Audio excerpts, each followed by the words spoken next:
نحمده ونصلي على رسوله الكريم. أما بعد، د شریعت رادیو محترم اوریدونکو، السلام علیکم ورحمة الله وبرکاته. په دې هیله چې تاسو به جوړ، روغ، خوش او خوشحاله یاست. د اسلام د تاریخ خپرونه همدا اوس راپیل سول.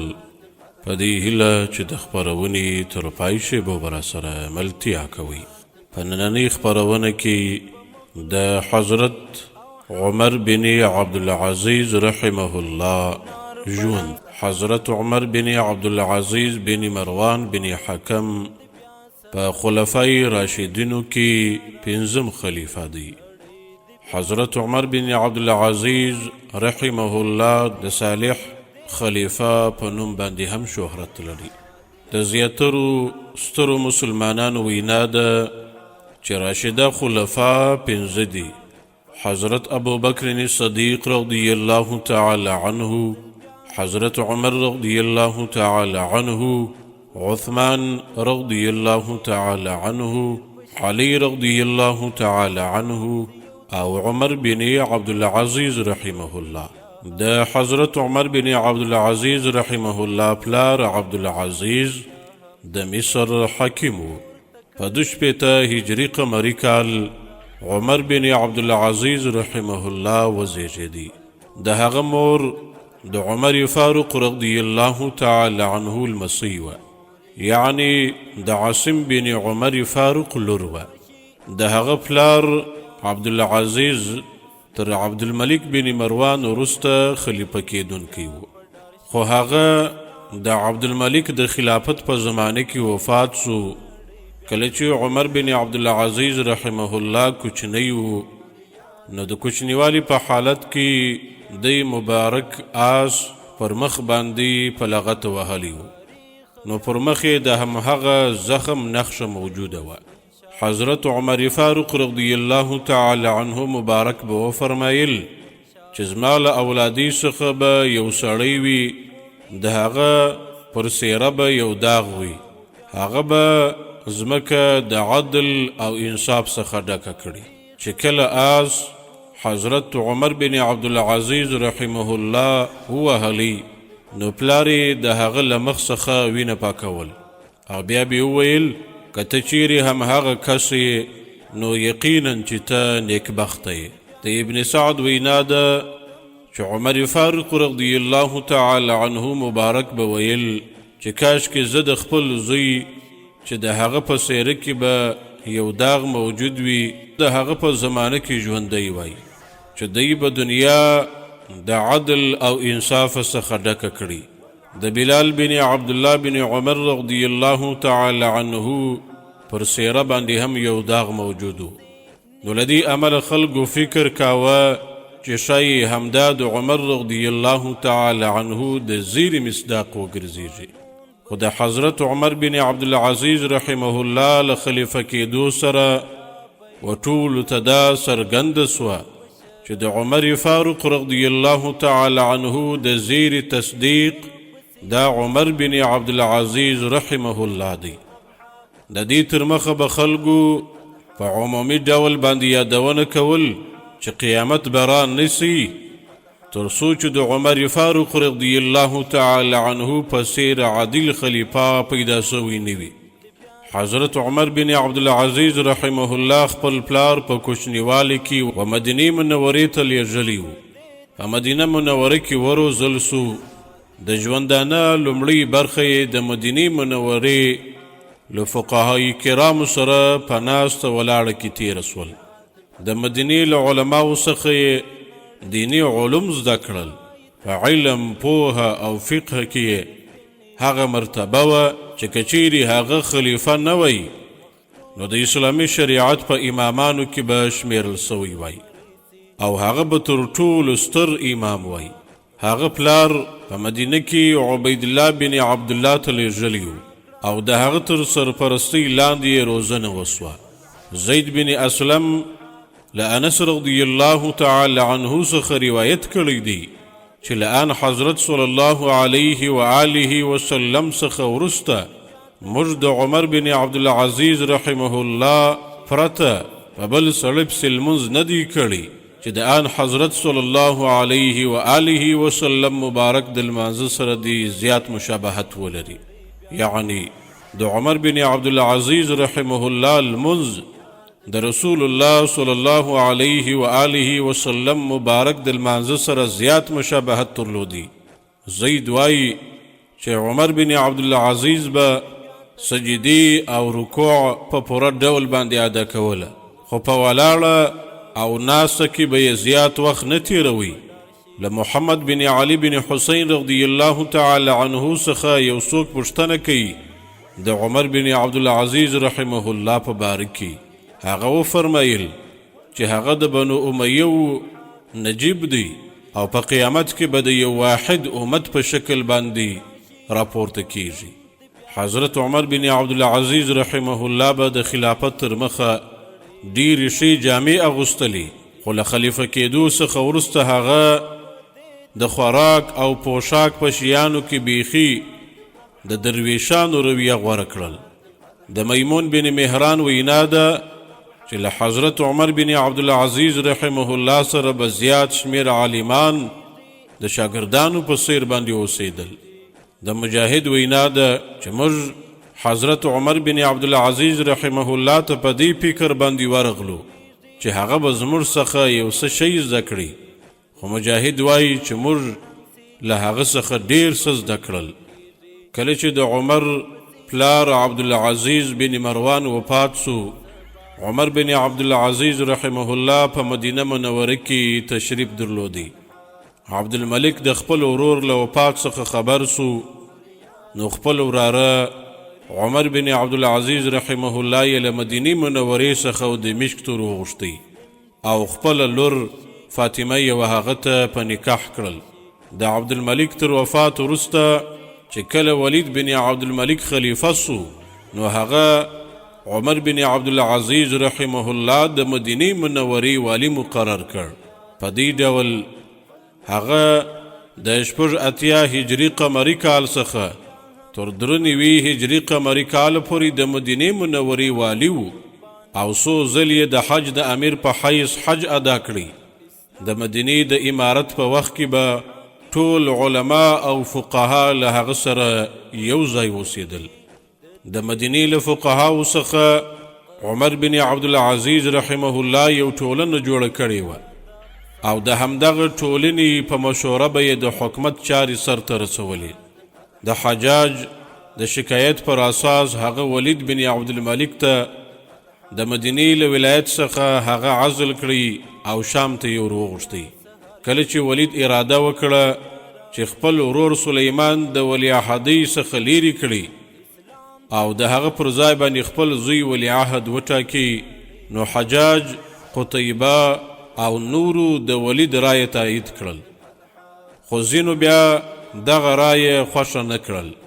نو تر ټولو لومړی چا چې د ولید دغه رایه په څرګند ډول باندې رد کړل هغه عمر بن عبدالعزیز رحمه الله.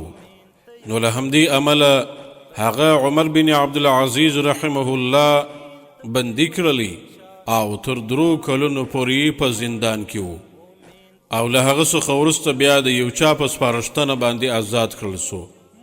سلیمان بن عبدالملک له دې امله د عمر بن عبدالعزیز رحمه الله ډیر احسان منونکی و، ځکه چې هغه د خلافت پر وخت عمر بن عبدالعزیز رحمه الله خپل وزیر اعظم وټاکه او د مرګ په وخت کې د هغه لپاره د خلافت وصیت ولیکي. کله چې سلیمان بن عبدالملک وفات سو، نرجا بن حیوا و وابق جمعت ته ولاړلی. ټول بنو امیه او د لشکر مشران یې راټول کړل. ټاپه کړل سوی د ولیعهدۍ پاکټ د هغه په لاس کې و.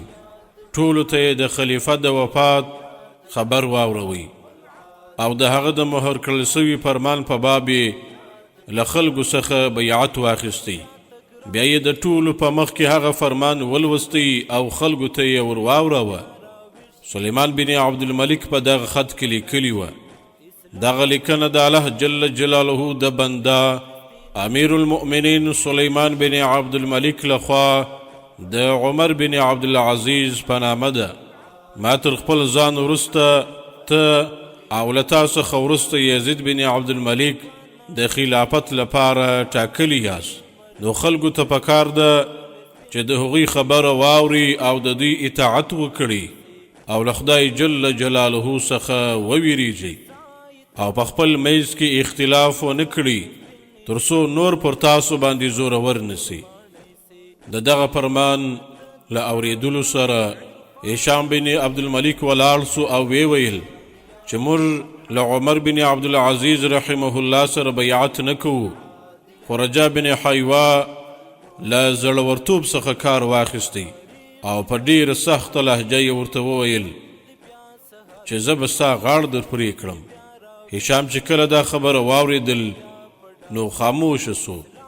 د عبدالملک اولاد دغه وصیت د خپل ځان په باب حق وهنه وګڼل، خو په عمومي ډول خلکو د عمر بن عبدالعزیز رحمه الله خلافت ډیر زیات خوښاوه او له هغه پرته بل د هیڅ چا خلیفه کېدل نه غوښتل.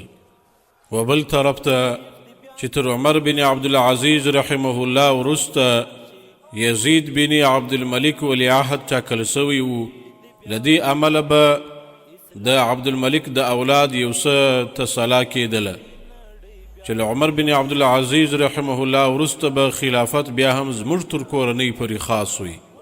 کله چې رجا بن حیوا د سلیمان وصیت نامه ولوستل او عمر بن عبدالعزیز رحمه الله د خلافت لپاره خپل نوم پکښې کې واورېدی نو د مبارک وویل انا لله و انا الیه راجعون. عمر بن عبدالعزیز رحمه الله چې لیک واورېدی پر خپل ځای باندې کښېنستی. رجا بن حیوا عمر بن عبدالعزیز له لاسه څخه ونیوی او راپورته یې کړی او پر منبر باندې یې کښېنوی. تر ټولو لومړی هشام بن عبدالملک راوغوښتی چې راسه او بیعت وکړه. هشام بن عبدالملک راغللی او بیعت یې وکړلی. د هشام تر بیعت وروسته ټولو خلکو په خوښۍ سره بیعت وکړی. له بیعت څخه وروسته حضرت عمر بن عبدالعزیز د سلیمان بن عبدالملک د جنازې د لمانځه امامت ورکړی او کله چې له تدفین څخه فارغ سو نو د روانېدو پر وخت ورته خلکو له شهید طبیلې څخه اسونه راوستل چې تاسو سپاره ولاړ سئ، خو هغه وویل زما د سپرلۍ لپاره زما خپله کچره بس ده. عمر بن عبدالعزیز رحمه الله پر خپله کچره باندې سپور سو او خپلې خیمې ته راغلی. خلکو غوښتل چې عمر بن عبدالعزیز د خلافت و ماڼۍ ته بوځي. عمر بن عبدالعزیز رحمه الله وفرمایل چې هلته د ایوب بن سلیمان کورنۍ ده، تر څو پورې چې هغوی هلته اوسي زه به په خپله خیمه کې واوسیږم. د خلافت تر بیعت وروسته عمر بن عبدالعزیز رحمه الله و خلکو ته وینا وکړل. له حمد او ثنا څخه وروسته یې وویل خلکو له قرآن کریم څخه وروسته بل کتاب نسته او د آن حضرت صلی الله علیه و آله وسلم مبارک څخه وروسته بل نبی نسته. زه د کوم نوي شي شروع کوونکی نه یم بلکې د هغه پوره کوونکی یم. زه مبتدع نه یم بلکې اطاعت کوونکی یم او زه په هیڅ حالت کې له تاسو څخه غوره او بهتره نه یم. البت زما بار ډیر دروند دی. کوم سړی چې د ظالم بادشاه څخه وتښتي هغه ظالم کېدلی نسی. یاد ساتئ چې د الهي احکامو پر خلاف د یو ډول مخلوق اطاعت روانه دی. کله چې عمر بن عبدالعزیز د سلیمان بن عبدالملک له تدفین څخه فارغ سو او بیرته راتلی نو غلام یې ورته وویل چې ای امیر المؤمنین تاسو ډیر غمجن ښکاري. عمر بن عبدالعزیز رحمه الله ورته وایي چې نن که څوک په دې دنیا کې د غمجن کېدلو لایق وي نو هغه به زه یم. ایا دغه بار پر ما باندې کم دی؟ زه غواړم چې مخکې تر دې چې زما اعمالنامه ولیکل سي او زما څخه د ځواب پوښتنه کیږي زه و حقدار ته د هغه حق ورکړم. نو کله چې عمر بن عبدالعزیز رحمه الله د سلیمان له تدفین او د خلافت تر بیعت وروسته خپل کور ته راتلی نو د هغه مبارک ږیره په اوښکو باندې لمده وه. د هغه میرمنې ورڅخه پوښتنه وکړل ولې خیرت خو دی؟ هغه وفرمیل خیرت چیرته دی؟ زما پر غاړه د محمد صلی الله علیه و آله وسلم مبارک د امت بار اچول سوی دی. د مسکینانو، وږو، ناروغانو، مظلومانو، مسافرو، بندیانو، کوچنیانو، بوډاګانو، غریبانو او د ټولو بار زما پر سر باندې پریوتی. له دې ویرې څخه ژاړم چې د قیامت په ورځ به زما څخه پوښتنه کیږي او زه به د الله رب العزت جل وعلا شانه په حضور کې جواب نسم ویلی. محترمو اوریدونکو، پاته برخه به په راتلونکي خپرونه کې راسره واورئ. تر یوې بلې داسې خپرونې چې ستاسو ودرانه خدمت ته راځو، پر همدې ځای اجازه راکوئ. السلام علیکم ورحمة الله.